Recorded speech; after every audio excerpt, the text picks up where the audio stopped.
আসসালামু আলাইকুম। আমন্ত্রণ করছি নতুন আরেকটি ডেইলি ব্লগে। আমি Mehnaz diary of desires channel থেকে। আশা রাখছি আমার প্রিয় আপু, আন্টি এবং ছোট ছোট সোনামণিরা যে যেখান থেকে বসে নতুন এই ব্লগটি দেখছেন সবাই আলহামদুলিল্লাহ ভালো আছেন, আর আমরাও আলহামদুলিল্লাহ বেশ ভালো আছি। গতদিন যেখান থেকে ব্লগটা শেষ করেছিলাম আজ সেখান থেকে ব্লগটা শুরু করেছি। সকালবেলা বাচ্চাদের স্কুলে টিফিন রেডি করছি। আপনাদেরকে ফিল্টার ছাঁকনি আর আমার টক দইটা কেমন বসেছিল সেটা দেখিয়েই শেষ করেছিলাম। আর তারপরে আমি ফ্রিজ থেকেই রুটি আর নাগেট বের করে নিয়ে এসে বাচ্চাদের টিফিনগুলো রেডি করে দিচ্ছি।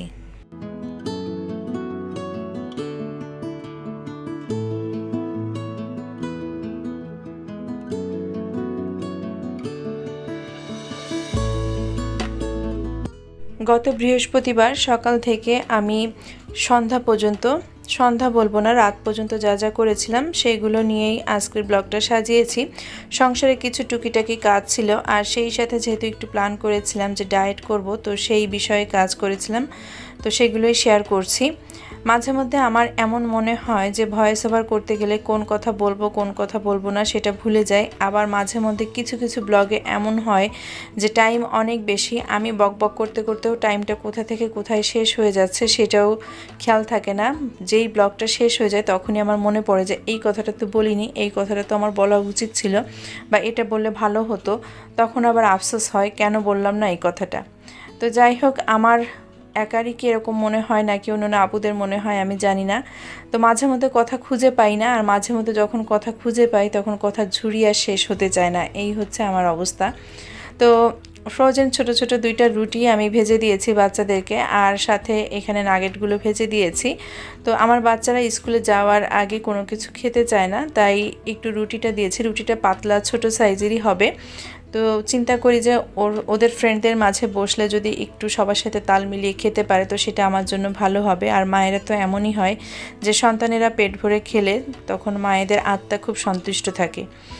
স্কুল থেকে চলেও এসেছি, এখন পরা যে কাপড়গুলো সেগুলো আমি আলনা এভাবে শুকাতে দিচ্ছি। দেওয়ার পরে আমি এখন বাকি সংসারের কাজগুলো করে নিব। আর আপনাদের মাঝে শেয়ার করছি যে গতদিন যে ফিল্টারের ছাঁকনিটা পরিষ্কার করেছিলাম আমাকে থেকে থেকে পানি দিতে হতো, আর এখন দেখেন নিমিষেই আমাকে 10 মিনিটের মধ্যে এখানে মনে হয় 7-8 জগ পানি আমি দিয়ে দিচ্ছি। তো পানিটা দেওয়া মাত্রই কিন্তু সেটা পাস হয়ে যাচ্ছে। এভাবে কিন্তু ফিল্টারের ছাঁকনি পরিষ্কার করে নিলে কিন্তু অনেক দিনই বেশ ভালোভাবে কাজ করা যায়। তো যারা ব্লগটা দেখা শুরু করেছেন, আপনাদের কারো কাছে যদি আজকের ব্লগের কোথাও কোনো অংশ ভালো লেগে যায় তো রিকোয়েস্ট করছি প্লিজ একটা লাইক দিয়ে ব্লগের বাকি অংশটুকু কন্টিনিউ করতে পারেন। সকালবেলা তো আপনাদের ভাইয়া ওদেরকে স্কুলে দিয়ে এসেছিল, আর আসার পথে সে হচ্ছে ইবনে সিনাতে তার ব্লাড টেস্ট করতে দিয়ে এসেছিল, আরও যত রকমের টেস্ট ছিল। বলেছিলাম যে ওর কিডনিতে সিস্ট ধরা পড়েছে, তো এই কারণে ট্রিটমেন্টটা করাচ্ছে। আর আসার পথে কিছু বাজার এনেছিল মিনা বাজার থেকে, বলেছিলাম যে এই এই জিনিসগুলো নাই সেগুলো নিয়ে এসো। তো তার মধ্যে হলুদ ছিল, কাঁচামরিচ ছিল, ডিম ছিল, এই তো এইগুলো ছিল। আর আমি একটু রিফিলও করে নিচ্ছিলাম, রান্নাঘরে যে বয়াম বা জারগুলো রয়েছে সেগুলো শেষ হয়ে গিয়েছিল। তো যা যা আমার উঠাতে হবে, রিফিল করতে হবে, সেই কাজগুলো আমি এখানে করে নিচ্ছি। লবণ উঠিয়ে নিয়েছি, হলুদের গুঁড়ি উঠিয়ে নিয়েছি, লাল শুকনা মরিচের গুঁড়ি উঠিয়ে নিয়েছি। এখন যে কাজটা করব, কাঁচা মরিচের বোঁটাগুলো আমি ছাড়িয়ে নিব।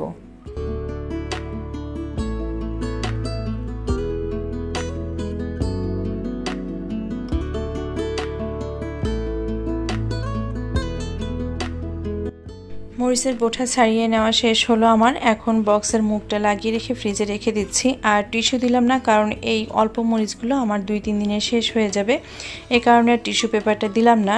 আর যারা 1 সপ্তাহের জন্য সংরক্ষণ করতে চান তারা বক্সের উপরে নিচে টিস্যু পেপার দিয়ে তারপরে মরিচের বোঁটা ফেলে শুকনা মরিচগুলো এভাবে রাখলেই কিন্তু খুব বেশি ভালো থাকবে 7-8 দিনের জন্য। এখন আমি ডিমগুলোকে ভালো করে ওয়াশ করে নিচ্ছি, আর ডিমগুলোকে ওয়াশ করে তারপর আমি পানি ঝরাতে দিয়ে দিব। এই হচ্ছে আমার হাতের টুকিটাকি কাজ। আর আরও কিছু কাজ আমি অফ ক্যামেরায় করে নিয়েছিলাম, সেগুলোর আপনাদের মাঝে শেয়ার করিনি। তো ডেইলি ব্লগ বা ডেইলি লাইফ কিন্তু প্রতিদিন একরকম যায় না, এক এক দিন এক এক রকম যায়। মাঝে মধ্যে খুব বিষণ্ণতা থাকে, তখন কিন্তু কোনো কাজ হাতে উঠতে চায় না। আবার মাঝে মধ্যে এমন হয়, এমন এনার্জি আসে শরীরে, তখন কিন্তু মনে হয় যেন সব কাজগুলো শেষ করে নিব, এরকম হয়। আবার মাঝে মধ্যে মন খারাপ থাকলেও সেদিনও কোনো কাজ করতে ইচ্ছা করে না, কারোর সাথে কথাও বলতে ইচ্ছা করে না। আর প্রতিদিন যে একটা মানুষ সব কিছু একটা শিক্ষণীয় কোনো বিষয় শেয়ার করবে সেটাও হয় না। আসলে ডে টু ডে লাইফে সব কিছু শেয়ার করতে গেলে কিন্তু ওরকম হয় না। আর যদি শিক্ষণীয় কোনো জিনিস শেয়ার করতে হয় সেক্ষেত্রে কিন্তু আমাদের উপরেও একটু বেশি চাপ পড়ে যায়, কারণ ওই যে বললাম না যে প্রতিদিনের রুটিন কিন্তু একরকম থাকে না, তো একটুখানি চেঞ্জও হয়।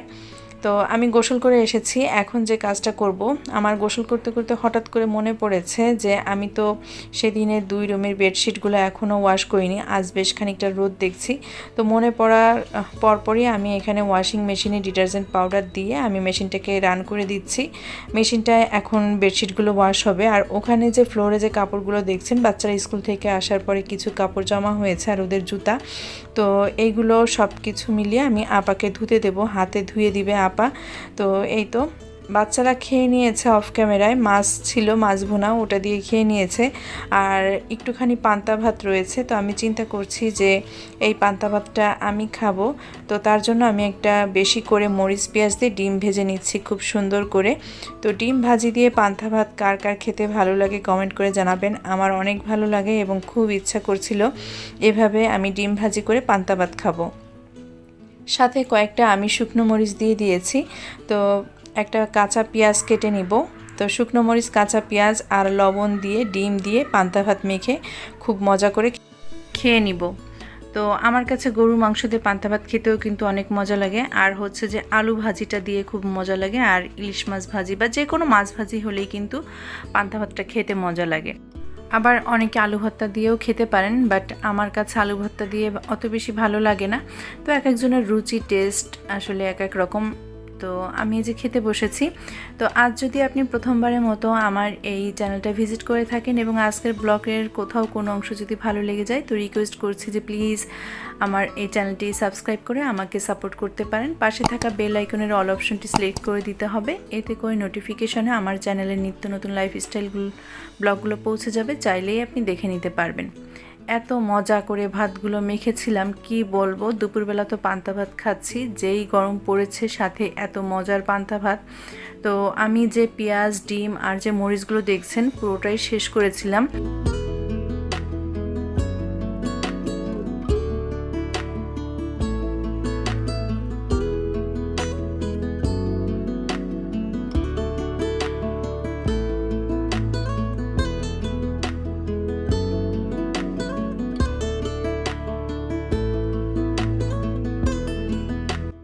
দুপুরবেলা তো পান্তা ভাত খেয়ে নিলাম আমি, আর বাচ্চারা যা ছিল সেটা দিয়ে খেয়ে নিয়েছে। তার মানে হচ্ছে বিকালবেলাটা রান্না করতে হবে, তাও অল্প পরিমাণে। মানে এইটা হচ্ছে যে আমার প্ল্যান।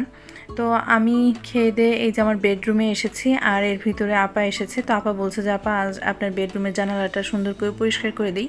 তা আমি বলছি যে ঠিক আছে আপা দেন। তো উনি আজ হচ্ছে জানালাটা পরিষ্কার করবে আর বাবুদের ওই কাপড়গুলো ওয়াশ করে দিয়ে তারপরে উনি চলে যাবে। আর বিকালবেলা আমাকে রান্না করতে হবে। তো আমি সেভাবেই কিন্তু আমার সারাটা দিন এগিয়ে নিয়ে যাচ্ছি যে আজ রাতের বেলা থেকে আমি আমার ডায়েটটা শুরু করব। তো তার জন্য কিন্তু আমি ডায়েটের সালাদ রেডি করার জন্য এখানে কিছু বাদাম ভেজে নিচ্ছি। এই বাদামগুলো বেশ কিছুদিন হলো বাসায় রয়েছে, বাচ্চারাও বলছিল যে আম্মু একটু বাদাম ভেজে দাও, তাহলে কিন্তু আমরাও খেতে পারি। তো একসাথে অনেকগুলি বাদামই ভেজে নিতে হবে আমাকে। তো অল্প অল্প করে এক এক ব্যাচ করে আমি এখানে ভেজে নিচ্ছি কাঁচা বাদামগুলো। তো আমি বিকালবেলা অল্প কিছুই রান্না করব, যেহেতু আমার বাচ্চা দুইটা হচ্ছে ভাত খাবে আর আমি আর আপনাদের ভাইয়া সালাদ খাবো। এখানে সিঙ্কের ভিতরে অনেকগুলো বক্স জমা হয়েছে, কারণ আমার তো তরি তরকারি সব কেটে বক্সেই রাখা হয় ফ্রিজে, সাথে মাছও বের করে নিয়েছি। তো এই হচ্ছে ঝিঙ্গা ভাজিটা আমি রেডি করে নিচ্ছি রাতের জন্য। আর হচ্ছে যে মাছ ভাজি, বাবুরা দেখা যাচ্ছে যে মাছ ভাজি হলেই ভাতটা খেয়ে নিতে পারবে, আর ঝিঙ্গা ভাজিটা হয়তো বা পরের দিন দুপুরবেলা আমাদের চলে যাবে। এইভাবে করে আমি ভাজি করে নিচ্ছি, যে যে যেটা খেলে খেলো, না খেলে না খেলো, থাকলো, এই আর কি। তো অবশেষে কিন্তু আমার এই যে ঝিঙা ভাজিটাও হয়ে গেছে, আর হচ্ছে মাছ ভাজিটাও করে নিয়েছি। এর ভিতরে আপনাদের ভাইয়া বাসায় চলে এসেছে। সে এসে বলছে যে আর কিছু রান্না বান্না করো না। আমি কিন্তু এখনও ভাতও বসাইনি বাচ্চাদের জন্য, আর চিন্তা করছিলাম যে একটু ডাল রান্না করব, সেটাও করিনি। তো তো বলছে যে সুলতানস ডাইনে যাব, যেহেতু তার 17 বছর পরে হচ্ছে যে তার এক ফ্রেন্ড লন্ডন থেকে এসেছে, তো তার সাথে মিট করবে। আমাদের বাসায় আসার কথা ছিল, তো বাসায় আর আসবে না, তো এই কারণে আপনাদের ভাইয়া বলছে যে সুলতানস ডাইনে আমরা মিট করবো, রাতে ডিনারটা ওখানেই করে নিব। তো ওর ফ্রেন্ড হলে সে হচ্ছে যে আবার আমার চাচাতো ভাই। তো যাই হোক, আমি একবার বলছিলাম যে তুমি যাও, তোমার ফ্রেন্ডের সাথে দেখা করে আসো, ওখানে তো আরও ফ্রেন্ডরা আসবে, আমি কেন যাব। তো বলছে যে না, চলো আমরা সবাই যাই। তো যাই হোক, এই তো আমরা ফ্যামিলি মেম্বার সবাই চলে এসেছি। আর এইখানে হচ্ছে যে ওর আরও কয়েকজন ফ্রেন্ডরা ছিল, তো মোটামুটিভাবে সবার সাথে দেখা হয়েছে। তো 17 বছর পরে এই যে আমার চাচাতো ভাই আর হচ্ছে আমার হাজব্যান্ডের ফ্রেন্ড, তার সাথে দেখা হলো, দুজনকে জড়িয়ে ধরেছে, আমি একটু ক্যাপচার করে নিলাম। যদিও বা তাদের সাথে কিন্তু সব সময় অনেক বিষয় নিয়েই কথাবার্তা হয়, আলোচনা হয়, যতই লন্ডনে থাকুক আর বাংলাদেশে থাকুক, দুজনের ভিতরে কিন্তু অনেক সখ্যতাও আছে। তো খাবার অর্ডার করা হয়েছে, এখানে সুলতানস ডাইনে এসেছি, মাটন কাচ্চি তো এখানে খেতেই হবে। একজন শুধু এখানে প্লেন পোলাও আর হচ্ছে যে গরুর রেজালা নিয়েছিল, আর বাকি সবাই কিন্তু আমরা মাটন কাচ্চি খেয়েছিলাম।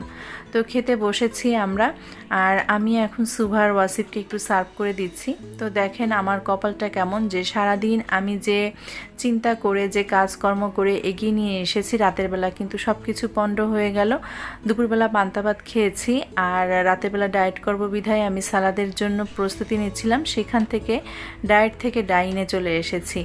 এই হচ্ছে আমার কপাল। আর যা চিন্তা করি তার উল্টোটাই হয়, চিন্তা করি এক আর হয়ে যায় আর এক, এই হচ্ছে অবস্থা।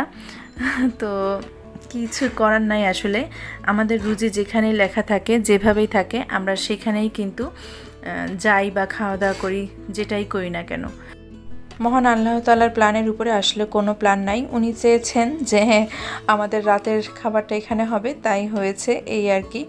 সব কিছু মেনে নিয়ে এগিয়ে যেতে হয়। তারপরেও কিন্তু আমি চেষ্টা করব আমার ডায়েট প্ল্যানটাকে ঠিক করে রাখার জন্য। আজ প্রথম দিনেই হঠাৎ করে একটু উল্টোপাল্টা হয়ে গেল, আর সেটাও আপনাদের মাঝে শেয়ার করলাম।